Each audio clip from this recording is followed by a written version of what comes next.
Today I got this huge freaking lot of eBay DVDs, or a lot that I got from eBay, 120 DVDs. So I'm not going to go through every single one of them. I'm going to focus on the horror and sci-fi DVDs that I have in here, because this is a mixed lot. It was so big, it just had everything in it. So digging into this huge box, it's very heavy. Let's see what we got.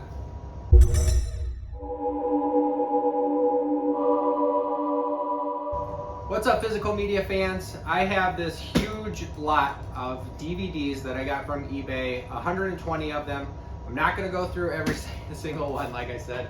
I'm gonna focus on the horror and sci-fi movies.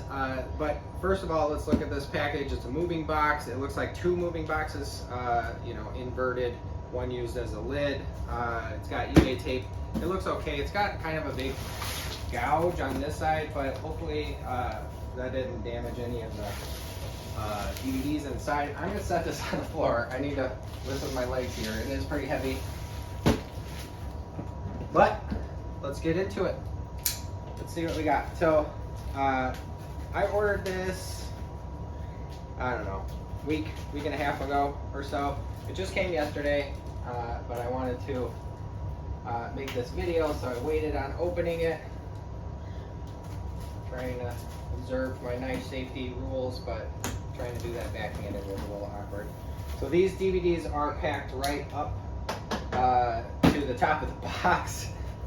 It is a lot of them. So let's see what we've got in terms of horror and sci-fi. I'm going to start with this. This is a classic kids sci-fi adventure, E.T. from Steven Spielberg. I do not know which version this is, if it's the one that digitally removed the guns from the federal officers, the FBI. I don't remember who's after Elliot and E.T. But they have it in this little slip sleeve. I'll probably take it out of there. But yeah, it's a full screen version. Not the most exciting, but I am curious as to whether it's the one that's been altered from the original. So in the original, there's a scene that's where it is most obvious, where the kids are on their bikes and then E.T. helps them fly over the feds, and the feds had shotguns and guns and whatever. But at some point, Spielberg pulled a Lucas and digitally altered the film so that they're holding walkie-talkies. So I guess they were like, well, we shouldn't have guns when we have kids involved. I don't know. It's not like I shot them or anything. Next, this is a dystopian sci-fi with Christian Bale, Taye Diggs, Emily Watson. It's very stylish and very like kind of 1984 Brave New World type of dystopia.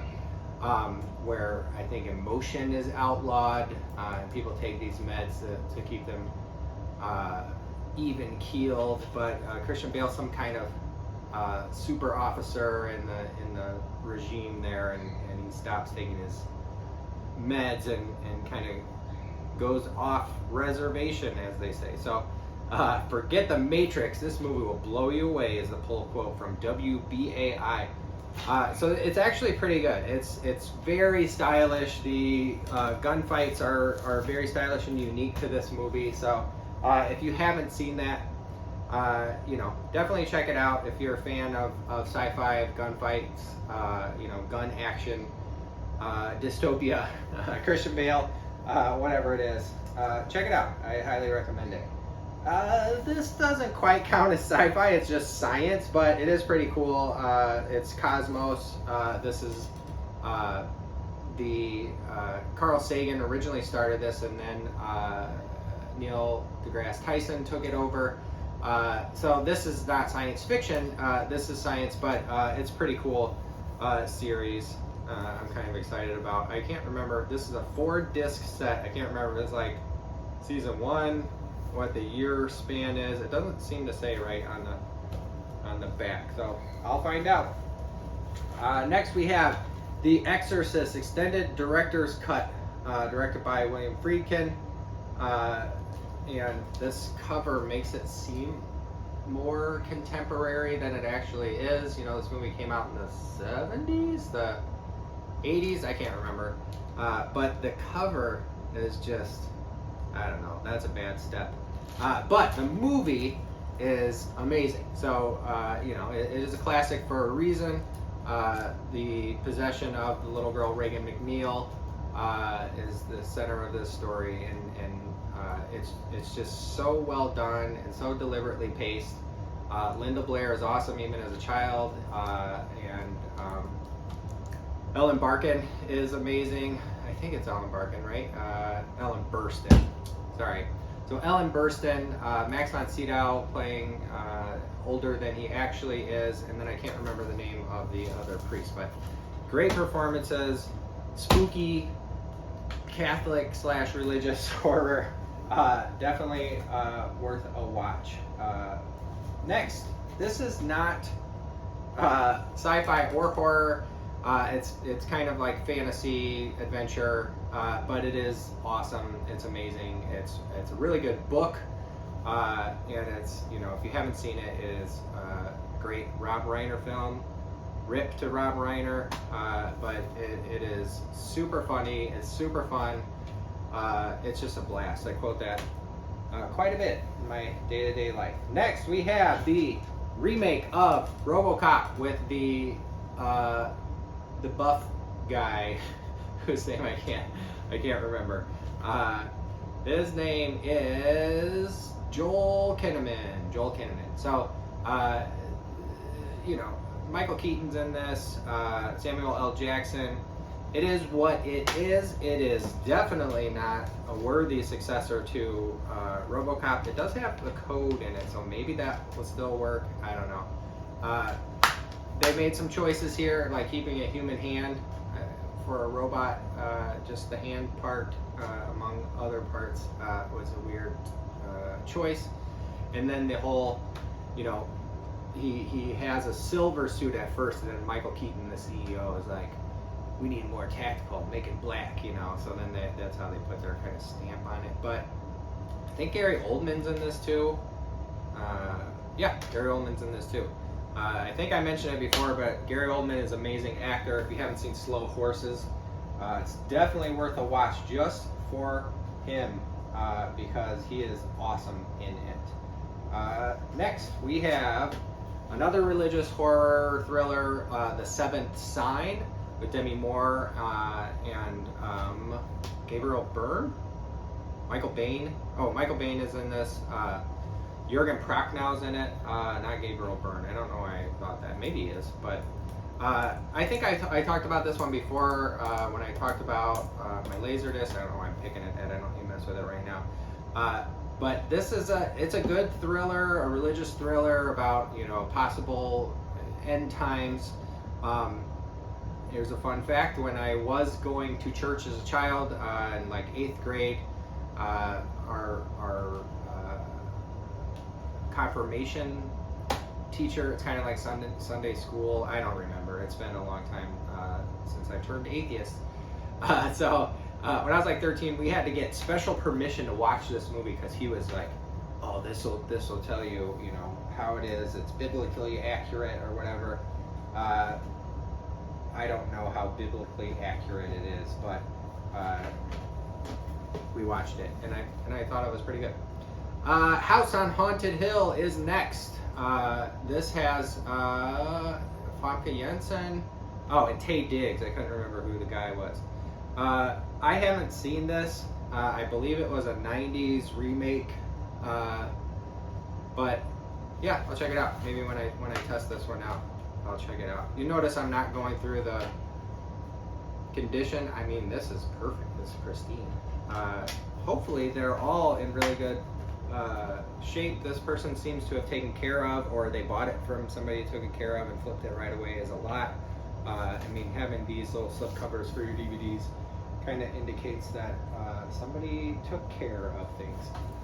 Next, a more modern sci-fi classic, more-ish modern, I mean, versus Alien, came out in the late 90s, 99 or so, The Matrix, and then they've had several. But this is a collection, so it has The Matrix, Matrix Revolutions, Matrix Reloaded, and the Animatrix, the animated kind of companion piece.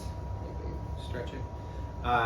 So, you know, this is, it was seminal. It changed film, you know, with its action sequences that were copied over and over and over again, and still many elements are used to this day.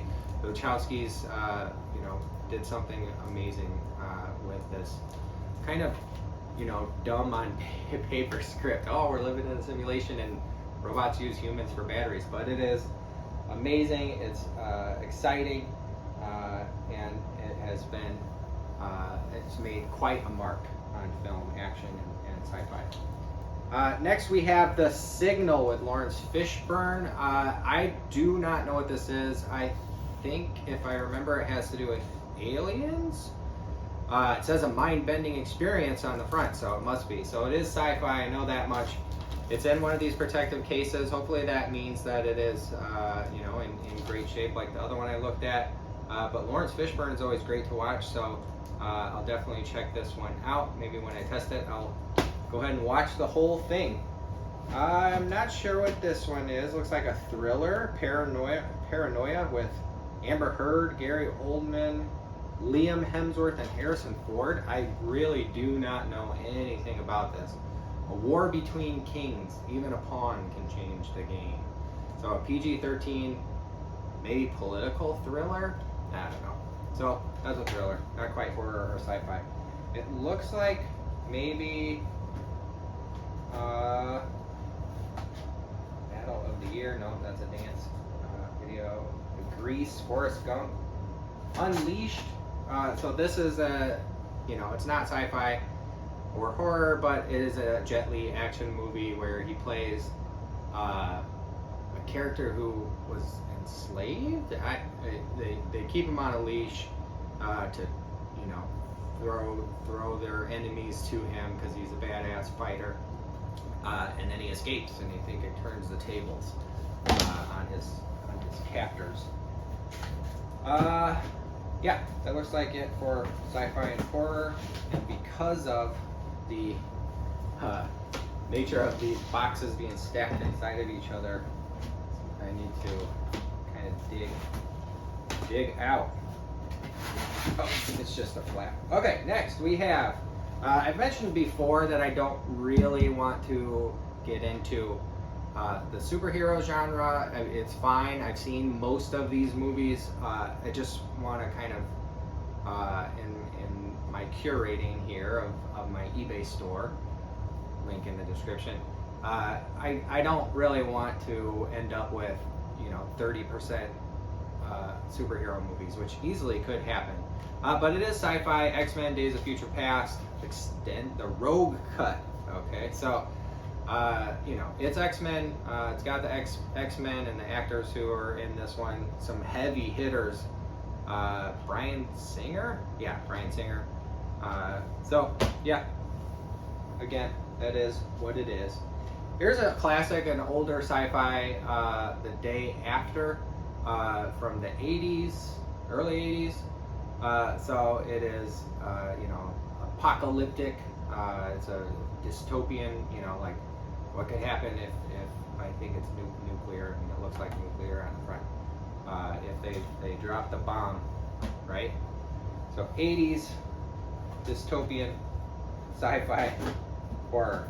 Oh, here's a kind of an unexpected genre film. So Sorry to Bother You. Lakeith Stanfield is amazing in this. He plays a guy who needs a job. He gets into telemarketing, and he realizes that, you know, people are hanging up on him right away because he has black voice. But if he uses white voice, and I think the voice is maybe done by David Cross, if I remember, when he does his white voice.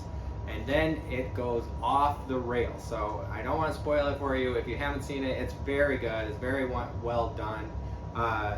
And Boots Riley directed this one, but it gets really weird and wild. Highly recommended.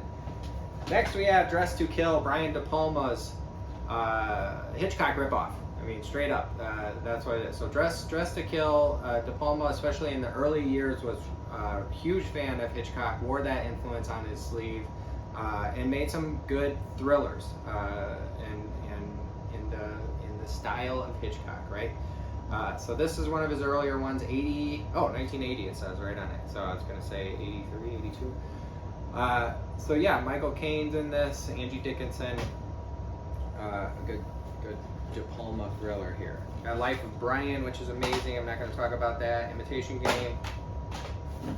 There's a lot of stuff in here I don't really care for, but this lot was a great deal. Too good to pass up. School of Rock, another great comedy. Check that out if you haven't seen it. Next, I'm going to go with, not sci-fi or horror, kind of lied at the beginning of this. Barry Gordy's The Last Dragon. So The Last Dragon is from the 70s. Doesn't say on it. I'm pretty sure. But this is a karate, martial arts actioner. Tymic Vanity. Is that the person's name? I don't know. Anyway, I haven't seen it since I was a kid. I'll check it out because I like martial arts movies. Next we have Firefly, the complete series. This is probably a 4-disc set. Let's see, we have, looks like it has an insert, maybe. Wow, it's just a security tag. Huh, interesting. 1, 2, 3, 4. 4. So 4-disc, Firefly, the complete set, kind of famously canceled, and the fans were very upset because the fans were very loyal to this, and then they made the movie Serenity. It is very good. It is Joss Whedon and a nice Canadian guy whose name I'm blanking on right now. He plays Castle. He plays the Green Lantern in the new Superman movie. And I am floundering on his name. I can't think of it. Nathan Fillion. Got it. I don't see it. I just remembered it. So, Firefly is super good. It's a great sci-fi adventure, western, basically.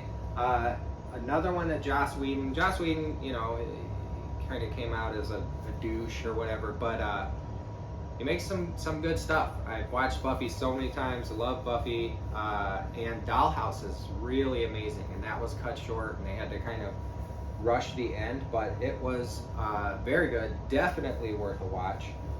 So check that out. Next, I'm gonna grab another superhero movie. We have Flash. This one comes with not just a slipcover. This is like a box. Oh no, it's a slipcover. I see. So it's a weird kind of slipcover. So this is the series.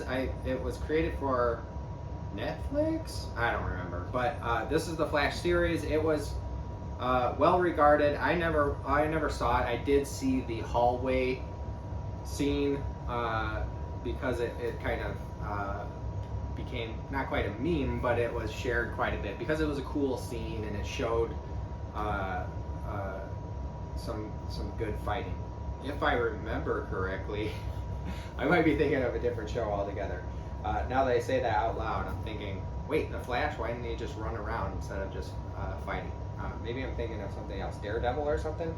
Again, I don't want to be the superhero store, but I'll end up with a few of them. Next, I'm gonna grab Donnie Darko, the director's cut with slipcover in a sleeve. This looks like it's well taken care of. Donnie Darko, Richard Kelly, who did Southland Tales, is highly underrated, weirdo, sprawling LA future epic. Made this film with Jake Gyllenhaal, where he plays kind of a disaffected teen who's having a really weird time, and there's some weird time travel stuff that's thrown in there. So it's kind of like spooky sci-fi. It's not quite horror. If you've seen the Rabbit Mask costumed person, which seems scary and horror-ish, but the whole film is not quite horror. It's like I said, spooky sci-fi. We have Jeff Bridges and Ryan Reynolds in R.I.P.D. Rest in Peace Department, I think that stands for. Yeah, it says right on the front. I tried watching this movie and I did not like it. I maybe got 20 minutes into it or so, and I turned it off. So it's not for me, but some people like it. It's got to be for somebody out there, right? And made a little bit of money, and it's obviously sold a DVD at some point. But with the slipcover, that's pretty good. It's in good shape. It just wasn't for me. Not my thing. Next, let's see. Anger? Oh, not Anger. That might be it for sci-fi and horror. We have The Right Stuff, On Golden Pond, Stranger Than Paradise, One Crazy Summer. So this layer might be kind of cached as far as horror and sci-fi go. We have Blazing Saddles. Here's another one, sci-fi. So Lost in Space. This is the 90s, maybe early 2000s. I think maybe early 2000s. Remake of the TV show from the 60s, 50s maybe. The black and white TV show, Danger Will Robinson. Lost in Space. It had a cool robot design. Other than that, William Hurt is good. Gary Oldman's good. It just wasn't memorable. I did see it, and I thought, that was alright. It was kind of entertaining. And then forgot about it promptly after that. So I have Millions, a Cyndi Lauper, looks like concert film. The Grinch Stole Christmas. Bloodsport. Showdown in Little Tokyo. Repentance. Looks like maybe a thriller with Forrest Whitaker. Yeah, I have to look that up. I don't know anything about this one either. Repentance with Forrest Whitaker. Put that over here. With the genre films. One Crazy Summer has some goofy like animation sequences and stuff in it, but it is not sci-fi. It's the follow-up to Better Off Dead, which is amazing and great. The George Carlin disc in here. Stranger Than Paradise is good. It's not horror or sci-fi. Orgasmo, I don't think that counts either. It's mostly just a comedy from Trey Parker, Matt Stone, the South Park guys. Have some cartoons, That 70s Show, Louie, Reno 911, Mad Men, Garfield and His Friends, Punk'd, Norbit. I have another layer of DVDs. There's 120. This Tombstone version looks really good, and it's Western, so that counts as genre film. I'm gonna talk about that too. So Tombstone, with Kurt Russell, Val Kilmer, and some other folks, is a highly regarded Western. It's very good. The quote from this one that it's kind of lasted all these years since it came out in the 80s, mid 80s, 90, I don't know, is "I'm your Huckleberry." Which recently I've seen on Reddit people kind of debating if he says "I'm your Huckleberry" or "Huckberry." I don't remember for sure, but when I test it out, maybe I'll go to that section and find out what Val Kilmer says there. This is kind of cool. So a little thumb indent where you can grab and slide out the discs is a bullet hole. That's kind of fun. So this looks like it's in great shape. I'll have to look at the disc when I go through all of these individually. But yeah, Tombstone is a good one. Spy Who Came In From the Cold, Plaza Suite, Father Ted, the complete series. Harvey is not quite sci-fi. It's about a alcoholic who sees a rabbit, and he's the only one that sees Harvey the rabbit, and Jimmy Stewart. It's like his best friend. All right, next. We're gonna find, here's the fun superhero one. So this is Batman, the movie, the Adam West Batman, the movie, with Dick Ward as Robin here. Burt Ward as Dick Grayson, I assume. I remembered wrong, but this version of Batman, the Adam West version of Batman, is a ton of fun. It's super campy, super colorful. Very goofy, and very fun. So before Christopher Nolan, with Batman Begins, and even Tim Burton. So before Tim Burton made Batman kind of a gritty, yes, Tim Burton would probably kick that off, I imagine. So it was campy, fun, goofy. Next we have Beetlejuice. So this one is sealed. It's got a little tear in the plastic, but it is sealed Beetlejuice. It looks like kind of a cheaper, super mass market copy. It says 20th anniversary edition. Michael Keaton, Alec Baldwin, and Gina Davis. It is Tim Burton. It is very good, very funny. It has ghosts and the afterlife and so on and so forth, but it is not scary. So it's not a horror, but it's horror light, horror comedy. Definitely worth a watch if you haven't seen that. Next we have Hostage High with Ricky Schroeder and Freddie Prinze Jr. Looking pretty young, so it must have come out a long time ago. I don't know this movie at all. I'm assuming it's set in a school where some bad guys, terrorists, come in and take people hostage. But yeah, I have to check that out when I test it. Next, this is, I've talked about this movie before, so I'll go ahead and grab this one.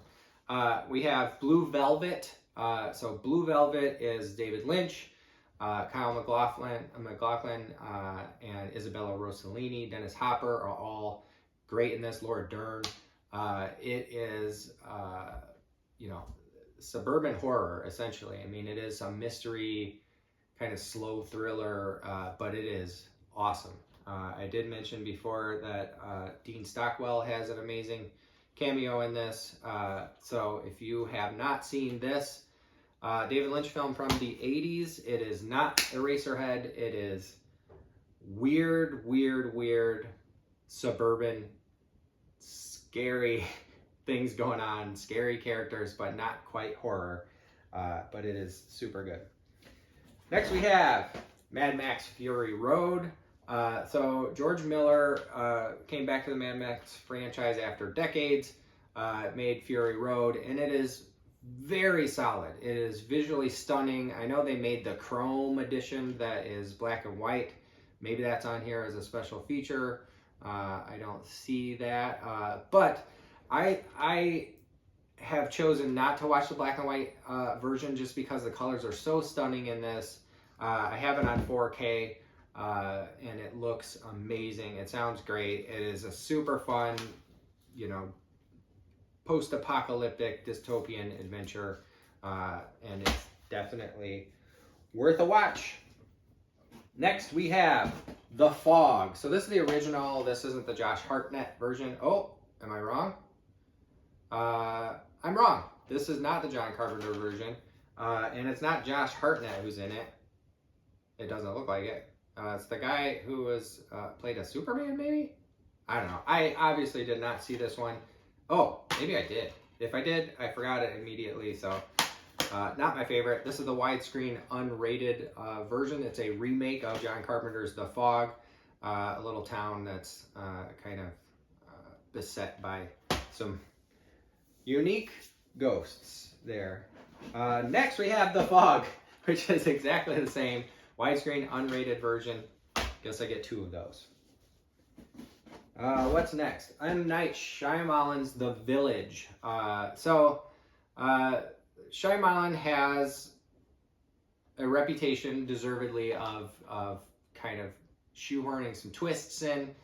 He's made some very solid, some great movies, and he's made some clunkers. I think The Village was fun. It was good. It was intriguing. And the twist got me. I didn't see it coming. I know some people aren't the biggest fan of The Village, but I liked it. I liked The Visit. I liked Sixth Sense. That might be it for my Shyamalan likes.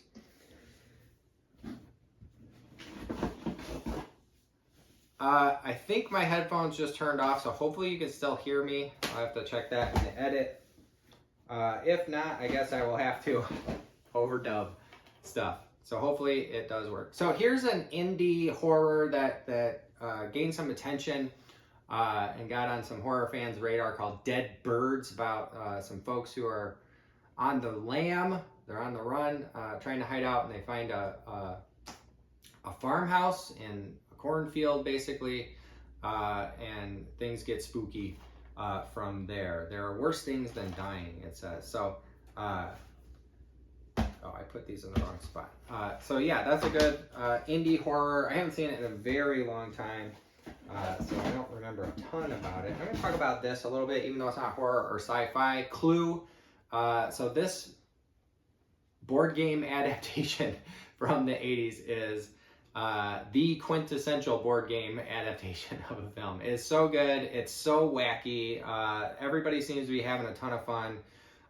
It's so well done, and it has the multiple endings that it became kind of famous for. So Clue, the movie, definitely worth a watch. Not quite genre film, but goofy and weird enough that I wanted to include it in what I was talking about. I'm also going to talk about this fantasy film, Willow. So Willow with Val Kilmer and Warwick Davis. Warwick Davis, if you did not know, played Leprechaun. He played Wicket, the Ewok, among other things. So he is pretty well known actor, and you may not even realize that he's in some stuff that you've seen because of the prosthetics or the costume with the Ewok and with the Leprechaun. So Willow is directed by Ron Howard. Nope. Is it? Produced by George. Oh, it is directed by Ron Howard. I had to move the little sleeve, had some words on it. So it is directed by Ron Howard. It's a fantasy adventure, and it's pretty good, pretty fun. All right. Next. Inside Man, Leon the Professional. Oh, speaking of Shyamalan movies that you might like, here's some Vista series. Looks like a deluxe version of The Sixth Sense. So Sixth Sense is Shyamalan's most highly regarded film. It is very good, and the twist got pretty much everybody. Even though the signs were there, once you've seen it, you're like, oh yeah, I should have picked up on that. But that's one of those things where hindsight is 20/20, right? Otherwise, we would all have figured it out early, but we didn't. Next we have Switchback. So this is a thriller. I believe it has something to do with a semi-driver. I can't remember. Danny Glover, Dennis Quaid are in it. I saw the trailer, but I've never seen the movie. Lastly, I believe, I'm not going to talk about Leon the Professional, When Harry Met Sally, so on and so forth. What's this? Oh, Gundam. No, I'm not going to talk about that either. There's a couple anime ones in there. I'm going to talk about Francis Ford Coppola's Apocalypse Now, based very loosely on Joseph Campbell's In the Heart of Darkness. And it's a seminal war film. It's very good. Lawrence Fishburne is in it. Charlie Sheen, Marlon Brando. This is where we get Charlie Don't Surf, or I Love the Smell of Napalm in the Morning. So that's where that comes from. I have more, like I said, 120 DVDs from this lot. It's quite a bit. But that's it for the genre films. I'll probably take a while to go through all these, so these aren't going to be on my or in my eBay store for a while. I mean, I want to go through all of them, clean up what needs to be cleaned up. If I need to wax any of them, if they have some light surface scratches, I'll do that. But yeah, I got my work cut out for me here. So thanks for watching. Like and subscribe. If you're interested in physical media, you can go to my eBay store at the link in the description and check out what I have for sale, or just subscribe with the bell, and when I post new stuff, it'll all be about physical media. It might sometimes be about packing or shipping or cleaning up these things. I'm probably going to make a how laser discs work type of video, or how to play Laserdisc video. But yeah, that's it. So thanks a lot for watching, and you will see me when I post next time.